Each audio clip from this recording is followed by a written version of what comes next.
Sur ce voyage, je suis partie avec Ines Papart, une alpiniste allemande qui a bien 16 ans de plus que moi, je pense.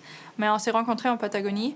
On n'a jamais grimpé ensemble là-bas. Inès, elle m'a appelée. Écoute, il y a tous mes projets d'expé qui s'annulent à cause du corona. T'es pas motivée de faire un projet chez nous, un projet à vélo? On voulait quand même grimper et pas que faire du vélo. On a choisi la Suisse. Les distances, elles sont pas trop grandes. Mais bon, on a quand même pédalé beaucoup plus de ce qu'on a grimpé. Et il y a des parois juste magnifiques pour grimper. J'ai commencé à faire du ski à 3 ans. Je faisais des randos avec mes parents de cabane en cabane l'été. Et puis ils ont vite remarqué que moi j'aimais bien les passages un peu plus techniques. À 10 ans, ils m'ont mis dans un groupe de jeunes du club alpin et avec eux, j'ai commencé à grimper sur coinceur assez vite, à faire de l'alpinisme. J'ai commencé avec ma première expédition à 16 ans.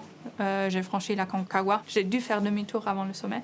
Mais du coup, la première expé à 16 ans, c'était le moment déclenchant où j'ai dit c'est ça ma vie, je veux continuer et puis je veux faire guide. Je m'appelle Caron Hort, je suis alpiniste et guide de montagne. Du coup, on avait nos vélos avec des charrettes derrière et puis on mettait tout dedans. On avait nos affaires de grimpe, mais on était vraiment parti avec le minimum possible. Les habits, la tente pour dormir et la nourriture et le chaud. Du coup, ça faisait 40 kilos par personne. En fait, on a fait beaucoup plus de dénivelé que de kilomètres parce que la Suisse, c'est pas si grand, mais il y a des cols partout. Du coup, chaque jour, on faisait presque 1000 mètres de dénivelé. Quand on roulait sur les vélos, on faisait 1000 mètres de dénivelé. Puis la plus grosse journée, c'était 1000 mètres de dénivelé et 60 km. Quand on est à vélo, faut s'adapter au temps. Du coup, on essayait de pédaler quand il pleuvait et puis de grimper quand il faisait beau. Et puis souvent, il n'y avait pas le temps pour faire des journées de repos.